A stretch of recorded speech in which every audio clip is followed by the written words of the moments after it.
Hello, Gemini, Sun, Moon, Rising, and Venus signs. Kamusta kayo? Sana po'y nasa mabuti kayong kalagayan. Welcome back po sa Star Tarot. Kung bago kayo dito, welcome din kayo.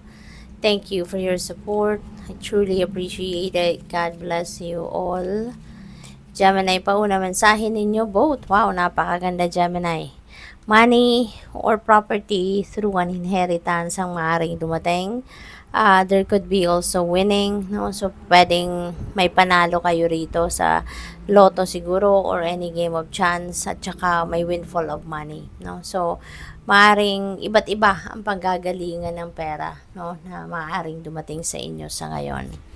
We have tortoise, slowly but surely getting ahead. Ayan. So, ito din yung magiging, ano ninyo ngayon. Ito yung magiging, tawag dito, yung inyong magiging move sa ngayon. Hindi kayo masyadong magmamadali, no? Pero, sigurado kayo sa pupuntahan ninyo. Sigurado kayo na you are moving forward, no? Which is good. So, siguro mas cautious kayo sa ngayon, mas maingat, mas madiskarte, mas wiser, no? We have Bo, you are highly thought of. Ayan. So, meron nag-iisip, meron nakakakilala, nakakaalala. Sorry.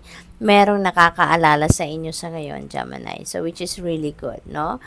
Siguro, baka na may miss kayo, no? Pwedeng ganon. Or baka, naaalala kayo, no? Dahil siguro, baka rin nami-miss kayo, baka rin may kailangan sa inyo, you know? Never know. We have rat, someone working against you behind your back. Ayan. Meron na iinggit sa'yo dito. Kadalasan ganun naman eh. 'Di ba? Nakakapag-isip ng hindi maganda because out of inggit. No? Nagagalit. No? Ang iba nagagalit kasi 'di ba? Kahit wala ka namang ginagawang masama, galit sa'yo. Kasi maaaring kung ano yung gusto nila na mangyari sa buhay nila, eh sa'yo nangyayari. 'Di ba? Gusto nila magkapera, hindi sila nagkakapera pero kayo nagkakaroon ng pera. Gusto nila magtagumpay pero hindi nangyayari sa kanila pero sa iyo, 'di ba?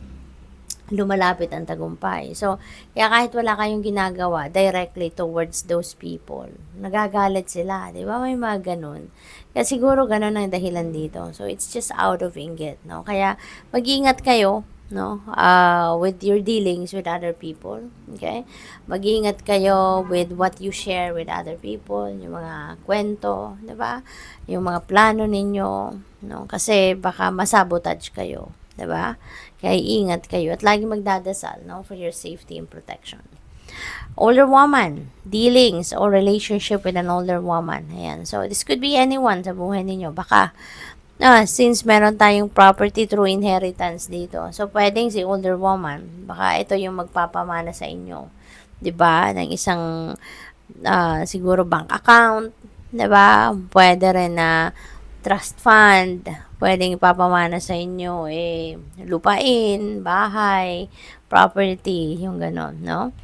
Pwede rin naman na hindi, 'di ba? For some of you, pwede rin na si older woman, meron lang itong ano, baka meron lang itong kailangan sa inyo. Baka yung older woman na yan, siya yung nag-iisip sa'yo, 'di ba?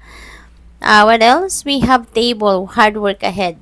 Ayan. So, baka-related ito sa trabaho. Baka kailangang magsikap pa kayo, magtiyaga pa kayo, magsipag kasi baka marami pa kayong kailangan gawin, no, sa trabaho. You have cobweb, protected from negative forces beyond your control. Ayan. So, this is good, no, Gemini? Kasi meron pa kayong merong mga tawag dito, yung katulad nito, no? So, napakaganda kasi parang merong guarantee sa inyo ang divine universe na you will be protected, no, from negative forces na hindi ninyo kontrolado, lalong-lalo na. Kaya napakaganda naman. We have, oh wow, family wishes come true. Napakaganda, napakaganda. Kasi kung ano yung wishes ninyo, no, para sa inyong pamilya siguro, magka-come true na siya ngayon. Or, pwede rin naman na wishes ito ng inyong pamilya, no? At yun ang magka-come true na. So, napakaganda. Thanks God.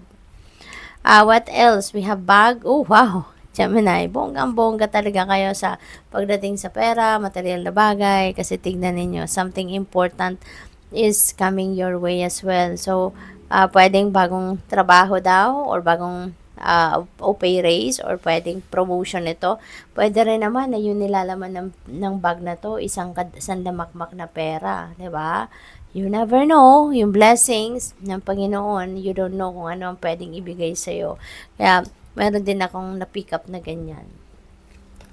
Lobster, financial pinch, ayan, mag-warning ito sa inyo, no? So, pay attention to this kasi maaaring magkaroon kayo ng financial pinch kung hindi ninyo papaandarin yung inyong disiplina, lalo-lalo na pagdating sa finances, no? So, financial discipline is very important right now, at saka i-monitor ninyo yung in and out ng inyong pera, yung pagbabudget. Be careful, no, when handling your money, okay? Manage your money wisely. We have bread. Napakaganda talaga, no? Period of prosperity and abundance. Panahon talaga ito ng kasaganaan. So, maraming pera ang dadating sa inyo rito. And yung mga pera na yan could come from various sources. Hindi mo malaman, ano, kung saan ito manggagaling ng mga biyayang ito. But, thanks God, diba? Pagpasalamat nyo na ngayon pa lang. Magiging maluwag kayo sa pera sa ngayon. So, pay attention to your work. Okay? Bantayan ninyo yung trabaho, maging focus kayo sa inyong ginagawa, concentrate kayo sa inyong ginagawa, no? Dahil alam mo naman na mayroong mga tao, 'di ba, that are trying to sabotage you. Kaya baka kung katrabaho ninyo yan, baka nagbabantay lang yan kung kailan sila makasalisi sa ginagawa ninyo, 'di ba, sa trabaho ninyo. Kaya as much as possible, focus kayo sa inyong trabaho. Okay? Younger woman, dealing sa relationship with a younger woman. Pwedeng ito si Rat Energy, si younger woman, no? 'Di ba? Pwedeng ganun ang ganap dyan. You never know. Kaya be vigilant, no? At be a keen observer, right? Pag anuhan ninyo yung sitwasyon ninyo, bantayan, kumbaga. So, good luck sa'yo. Thank you for watching. Love and light. Namaste.